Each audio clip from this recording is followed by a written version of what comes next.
जय Hind friends.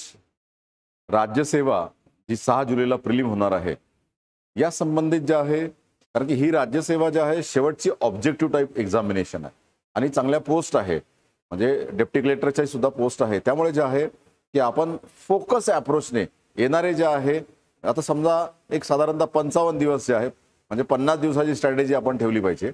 आणि या स्ट्रॅटेजीमध्ये सर्वात लक्षात घ्या की या परीक्षेमध्ये एक गोष्ट लक्षात घ्या की जेवढं थेरीला महत्त्व असते तेवढंच महत्त्व जे आहे काय असते प्रॅक्टिसला असते. त्यामुळे एका साइडला जे आहे थेरी आहे, म्हणजे तुम्ही त्या थेरीचा अभ्यास करणार आहे, दुसऱ्या साइडला काय प्रॅक्टिस म्हणजे जे आहे PYQ, ठीक आहे, PYQ, त्यानंतर FYQ फ्युचर इयर क्वेश्चन, म्हणजे जे टेस्ट सिरीज असतात, ठीक आहे, वेगवेगळ्या कोचिंग इन्स्टिट्यूटच्या टेस्ट सिरीज असतात, तर ह्या सुद्धा काय केल्या पाहिजे, प्रॅक्टिस केल्या पाहिजे.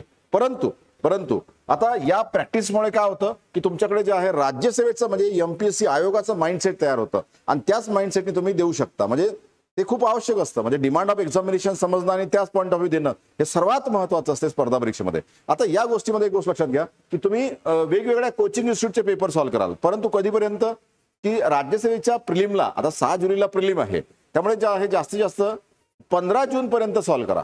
15 जून पासून आयोगाचेच पेपर पुन्हा सॉल्व्ह करायचे. लक्षात घ्या, इथं जे आहे कोचिंग इन्स्टिट्यूटचे पेपर कधीपर्यंत 15 जूनच्या अगोदर तुम्ही किती सॉल्व्ह करा, म्हणजे अल्टरनेट डेला जरी एक पेपर सॉल्व्ह केला तर काही हरकत नाही. आणि current affair point of view जे पेपर असतात करंट, ते जास्त सॉल्व्ह करायचे.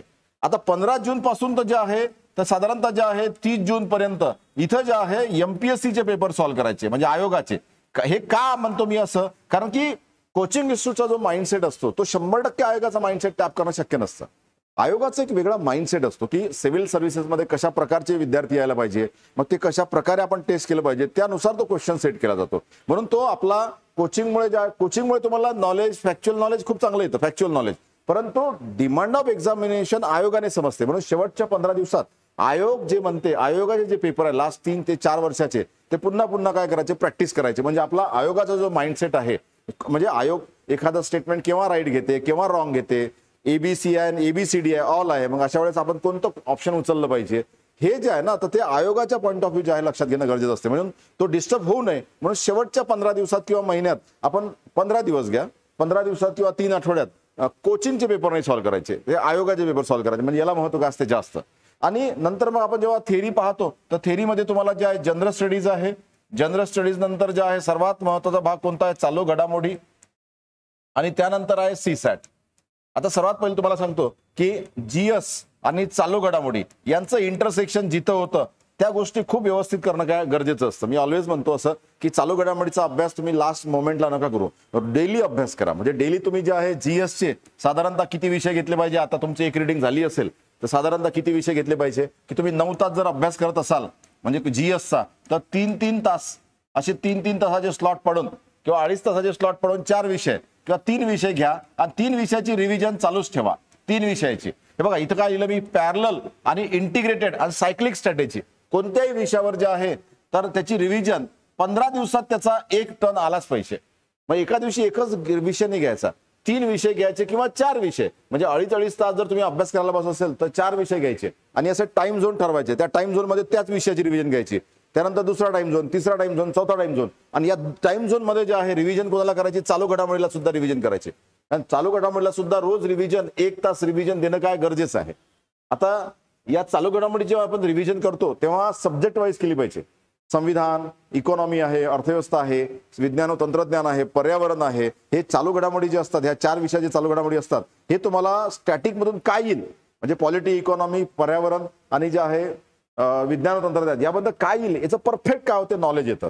त्यामुळे जे आहे ना आपण की चालू घडामोडी जे आहे तुम्हाला या स्टॅटिक विषयामधनं काय येईल हे सुद्धा सांगते. आणि त्या या इथं जिथं इंटरसेक्शन होतं ना, तर त्याचा अभ्यास काय करायचा, बेस्ट करायचा आहे, कारण की हे विनिंग बिट्स देत तुम्हाला. त्यामुळे रोज अभ्यास GSच्या 3 किंवा 4 विषयाचा, रोज चालू घडामोडीचा अभ्यास आणि 1 तास जे आहे अभ्यास CSATचा करा. कारण CSAT मध्ये लक्षात घ्या की कंबाईंड ही बेस्ट ऑपॉर्च्युनिटी आहे. राज्यसेवा जर समजा मिस झाली, ठीक आहे, इन केस अनफॉर्च्युनेटली, तर आपली कंबाईंड पण सुद्धा हातात ठेवा. कंबाईंडला जे आहे 1 महिना मिळेल, दोघांच्या गॅपमध्ये 6 जुलै आहे, तर ऑगस्टच्या फर्स्ट वीकमध्ये किंवा जुलै एंडमध्ये किंवा ऑगस्टच्या सेकंड वीकमध्ये राहील, तर त्या 1 महिन्यावर सुद्धा आपल्याला CSATचा खूप चांगला अभ्यास करता येते. परंतु जर इन केस राज्याचा पेपर CSATचा सोपा असतो पण जर डिफिकल्ट निघाला तर, त्यामुळे जे आहे CSATचा जे आहे अंकगणित आणि लॉजिकल रिझनिंग याचा अभ्यास करून ठेवा. जे तुम्हाला राज्यसेवेलाही कामी पडेल आणि जे आहे तुम्हाला कंबाईनला सुद्धा कामी पडेल. म्हणजे थोडासा अभ्यास याचा करत चला. सीसॅटचा अर्धा तास का होईना तशी रिव्हिजन चालू ठेवा. ठीक आहे. मग आता जे आहे चालू घडामोडीचा 1 तास किंवा 2 तास अभ्यास, इकडचा 9 तास अभ्यास, 3 तास जे आहे इथं 2 तास घ्या, चालू घडामोडीला 2 तास द्या. म्हणजे तुम्हाला दोन्ही सोबत काय होईल सुरू राहील. आणि रोज जे आहे अल्टरनेट डेला एक जे आहे 100 क्वेश्चनचा काय करा PYQचा सेट मारा. आता बरेच गोष्टी अशा असतात की या परीक्षेला जे आहे PYQ plus current affair plus trend नावाची गोष्ट असते. ट्रेंड. त्यामुळे चाणक्य फाउंडेशननं राज्य सेवा कंबाईन या दोन्ही पॉइंट ऑफ व्ह्यू ठीक आहे मास्टर स्ट्रोक सिरीज जी आहे युट्यूबला स्टार्ट केलेली आहे. ती मास्टर स्ट्रोक सिरीज जी आहे कंटिन्यू रात्री 9:30 वाजता सुरू होती. ती आता जे आहे 11 तारखेला जे आहे सुरू होणार आहे. संविधानामधले सर्व प्रश्न आपण डिस्कस घेऊ, त्यानंतर पर्यावरण सुद्धा घेऊ. म्हणजे ती मास्टर स्ट्रोक सिरीज आता परवापासून स्टार्ट होईल. दिवसातनं 2 लेक्चर राहील आणि त्या मास्टर स्ट्रोक सिरीज मध्ये ट्रेंड नुसार कोणते पॉईंट महत्वाचे आहेत त्या ट्रेंडवर भर देईल. कारण की तुम्ही आता PYQ आणि चालू घडामोडी मास्टर करत आहे. आता ट्रेंड नुसारही काही टॉपिक असे असतात की जे परीक्षेला येऊ शकतात.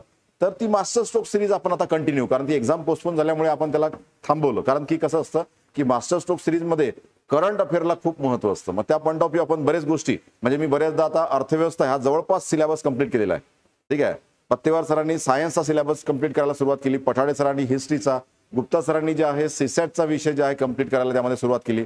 अभिजित पाटील सरांनी जे आहे त्यामध्ये PYQ जे राज्यसेवा मेन्स आणि कंबाईन मेन्सचे जे PYQ होते ते सुद्धा आपण जे आहे त्यामध्ये काय केले इन्क्लूड करण्याचा आणि त्याची सुद्धा रिव्हिजन काय केली आपण सुरू केली. तर अशा सर्व पॉईंट ऑफ व्ह्यू ही सिरीज जी आहे तुम्हाला राज्यसेवा प्रिलिम आणि कंबाईनला काय करेल मदत करेल. त्यामुळे स्ट्रॅटेजी जी आहे तर ही कृपया एकच विषय महिनाभर घेऊन बसू नका. रिव्हिजन मध्ये रोज 3-3, 4-4 विषय घ्या आणि कंटिन्यू त्याची रिव्हिजन काय करा सुरूच ठेवा. आणि पेपरच्या अगोदर, पेपरच्या आदल्या दिवशी आणि पेपरच्या दिवशी यासाठी प्रत्येक विषयाचे जे आहे 10-10 पेजेस काय करा बनवून ठेवा की त्याची रिव्हिजन झाली पाहिजे. आणि पेपरच्या दिवशी सकाळी 6 ते 9 या 3 तासामध्ये जर तुमचे 10-10 पानं जर असेल तर जे आहे साधारणतः एक 60 पानाची रिव्हिजन कशी होऊ शकते आणि 2 रिव्हिजन होऊ शकतात. त्यामुळे काही गोष्टी अशा असतात की पटकन लक्षात नाही राहत. मग त्याची रिव्हिजन लास्ट मोमेंटला झाली पाहिजे. म्हणून त्याला काय करा लास्ट मोमेंटसाठी सुद्धा काय करा भर द्या. म्हणून स्ट्रॅटेजी सोबतच ऍक्शन महत्वाची असते. म्हणून आपण काही गोष्टी अशा असतात की जे ट्रेंडनुसार खूप महत्वाच्या असतात जे तुम्हालाही गेस करता येत नाही. मग त्यासाठीच ही मास्टर स्ट्रोक सिरीज काय केलेली आहे लॉन्च केलेली आहे. त्यामुळे या संधीचा फायदा घेत असताना ज्या एक आणखी एक गोष्ट मला तुम्हाला सांगावीशी वाटेल की राज्यसेवेचा जो इंटरव्ह्यू असतो त्याला पर्सनॅलिटी टेस्ट म्हणतो तर ती जे आहे तुम्ही जे ऑनलाईन प्रोफाईल जे भरतात कारण की आता तो फॉर्म सुद्धा सुरू झालेला आहे. म्हणजे जे आहे तुम्ही पुन्हा राज्यसेवेचा फॉर्म भरू शकता आता. कारण की तो फॉर्म भरताना व्यवस्थित भरायचा. कारण की राज्यसेवेचा जो इंटरव्ह्यू असतो तर तुम्ही जे MPSC प्रोफाईलमध्ये जे भरता ऑनलाईन त्याचीच एक कॉपी कुठं असते इंटरव्ह्यू बोर्ड समोर असते. त्यामुळे ती व्यवस्थित भरायची. म्हणजे जे डॉक्युमेंट आहे तुमचे ओरिजिनल डॉक्युमेंट समोर ठेवून भरायची, एक्झॅक्ट भरायची आणि व्यवस्थित. कारण की त्याच्यावरच तुम्हाला ज्या भविष्यात काय असतात प्रश्न असतात. त्यामुळे व्यवस्थित फॉर्म भरा. सर्वांना शुभेच्छा आणि आपण सर्व मास्टर स्ट्रोक सिरीजला भेटूया. आता यामध्ये चाणक्य फाउंडेशननी जे आहे तर एक पर्सनल मेंटरशिप बॅच लॉन्च केलेली आहे. त्याला विजेता बॅच नावाने 60 डेजची बॅच आहे. ती बॅच कंबाईन राज्यसेवा यासाठी लॉन्च केलेली आहे ज्यामध्ये तुमच्या डेली तुमच्याकडनं अभ्यास करून घेतला जाईल त्या बॅचमध्ये. आणि त्याचा त्या म्हणजे तुमचा त्या बॅचसाठी जे आहे तुमचा ऑलरेडी अभ्यास होणं काय महत्वाचं आहे. म्हणजे एक रीडिंग तुमची झालेली असावी. म्हणजे ती ॲडव्हान्स बॅच आहे. त्यामुळं मास्टर स्ट्रोक सिरीज मध्ये सुद्धा जे आहे मोफत YouTube चॅनलला मोफत नाही आहे. मोफत म्हणजे तुम्ही वेळ देणार आहे, आम्ही वेळ देणार आहे. आणि टाइम हा जगातला सर्वात मोठा रिसोर्स आहे. So nothing is free. पण त्या YouTube चॅनलला आपण 9:30 वाजता दुपारी असं तुम्हाला त्याचं लिंक आली की तुम्ही रेग्युलरली जे आहे ते बघत राहा. आणि याची टेलिग्रामला जे आहे लिंक सोडली जाते की मास्टर स्ट्रोक सिरीजचा लेक्चर कधी आहे, कशावर आहे, कोणत्या जे आहे कन्सर्न फॅकल्टीचं आहे. ही टेलिग्राम चॅनलला जॉईन करून ठेवा आणि YouTube चॅनलला जे आहे सबस्क्राईब करून ठेवा. म्हणजे तुम्हाला या मास्टर स्ट्रोक सिरीजमध्ये लेक्चर मिस करता येणार नाही. यामध्ये प्लेलिस्ट दिलेली आहे. Playlist economy, playlist master stroke constitution, general science, CSAT, history अशी प्लेलिस्ट त्यामध्ये दिलेली आहे. जे ऑलरेडी लेक्चर झालेले आहे ते त्यामध्ये ऑलरेडी दिलेले आहे. तर आपण भेटूया. सर्वांना शुभेच्छा. आणि शेवटची संधी म्हणजे सुवर्ण संधीच. काही झालं तरी जे आहे राज्यसेवा आणि कंबाईन दोन्ही क्रॅक करायच्याच. ठीक आहे. कारण ऑब्जेक्टिव्ह टाईपमध्ये रिझल्ट काढणे 100% आपल्या हातात असतं ऑब्जेक्टिव्ह पॅटर्नमध्ये. त्यामुळे जे आहे या संधीचा फायदा घ्या. Thank you very much. जय हिंद, जय भारत.